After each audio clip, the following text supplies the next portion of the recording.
সালে এখনও পর্যন্ত যে ফুটবলটা খেলেছে তাতে মোহনবাগান কোচ এবং ম্যানেজমেন্ট স্বস্তিতে থাকবে না।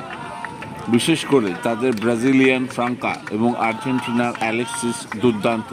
এছাড়া সাদা কালো ব্রিগেডের ভারতীয় ছেলেরাও দারুণ ফুটবল খেলেছে। মোহনবাগান জানে এই ম্যাচটা ঘুরে দাঁড়ানোর এবং জবাব দেওয়ার।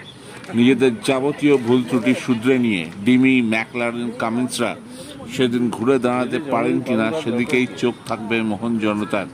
তবে চোট কাটিয়ে ফিট আলবার্তো রড্রিগেজ এবং আশিক কুরুনিয়েন। এছাড়া অনেক সমালোচনাও সহ্য করতে হয়েছে কোচ মলিনাকে। সব কিছু জবাব দেওয়ার মঞ্চ মোহামেডানের বিরুদ্ধে ওই 90 মিনিট।